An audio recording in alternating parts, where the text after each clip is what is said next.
The movie is made for a theatrical experience. It's such a theatrical event. It is a sound movie. You want to be sitting with strangers jumping and screaming and not eating your popcorn. And I think that that was always what we saw for this. And I think certainly with this film, as much as the first one, but this one especially, the world expands, as the Abbott family have to leave their decimated farm.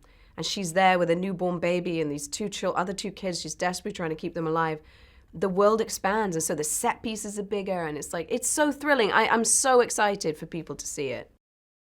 Well, I think John was always really inspired by the idea of, we know how the Abbott family fared in the first film. They were in almost quite an insular, protected safe haven that gets completely destroyed when Evelyn goes into labor and has a baby in a bathtub.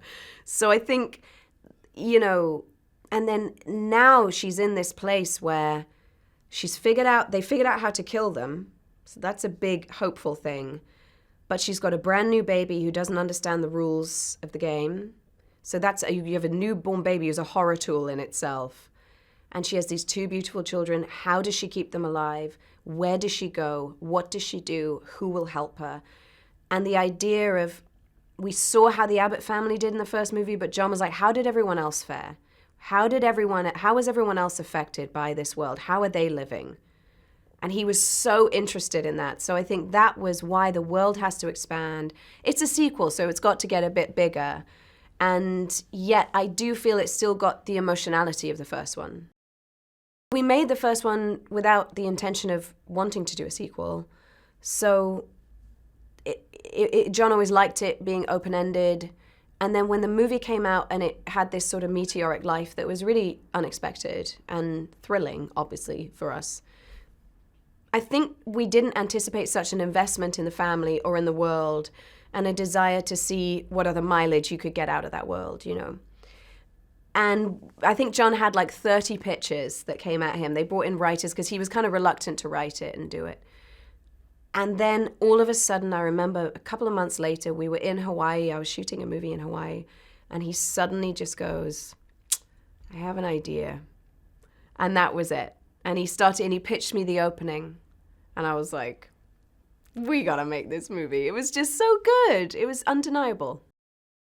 They're such a couple of powerhouses, the two of them. And there's that theory that you should never work with children. It's so wrong with these kids. They saved us time. They would get it in one take and John would be like, okay, I guess we move on. I mean, it was like perfect. It was like, they're so arresting and clever and nice, easy, just great parents, great families.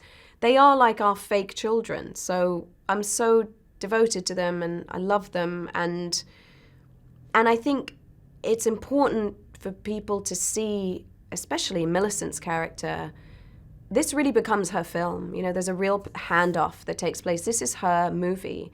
And I think John always felt that was appropriate for the symbolism of really the world that we are leaving our children. Like, how are they going to handle it? How are they going to save us? And ultimately, they will be the ones to save us. The premise is very simple, right? You can wrap your arms around the idea of if you make noise, you're dead. Super simple. Everyone goes, I get that. Instantly frightening if you set it up right, as John did. But I think it has great heart. And I think he recognized as well simple, quite domestic things like doing laundry and then the nail comes up on the step. It's a nail in a step and it filled people with dread because you've set up that they don't wear shoes. And you've set like really simple tools of horror. A pregnant woman, she's going to give birth at some point. Every woman alive knows you can't give birth silently. Or if you can, then I have no idea how you do it. But I think that you've got these quite simple, quite domestic tools that were really easy for people to associate themselves in that environment with, I mean, I'm going to put the pressure all on John. I was kind of like, I know you can do it, But I think he did feel an immense sense of pressure, but I think John quite likes working like that. I think he operates very well if there's a bit of a, gun to his head on something. I think he doesn't mind it. And I just said to him beforehand when he was slightly agonizing about how do I match it, I said, don't match it. Don't try and outdo it. The story's continuing. It's just a continuation. Like, so what happens? What do you want to see them do? But I think he went above and beyond, and he is a bit of a sort of creative hurricane. So I knew he'd be able to come up with something great. And then we had the incredible Cillian Murphy coming in and just crushing it for us as well. Do you know, it is quite quiet, because I think the mistake the crew made sometimes is like, oh, it's a silent movie. And we're like, no, you guys have to be even quieter, like, because you can hear everything. You can hear absolutely everything. So if someone's walking around or moving or eating, you can hear it in the background of the shot, because the sound department are trying to record everything, like picking up a teacup, like what does that sound like, and like they've got the mic on it so that you can, it's so real, you know. So we'd always be like, I'd hear John go, guys, it's not a silent movie, it's a sound movie. It's like, please, you know.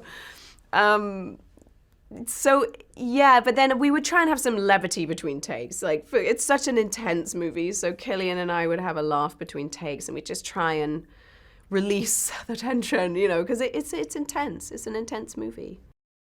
I love going to the movie theatre. It's my favorite thing to do. We do it all the time, and I just love being encompassed and consumed by an experience. I love the dark and the energy in the room and the space between people, and I think it's the best date night ever. It's one of my favorite things to do, and it always will be.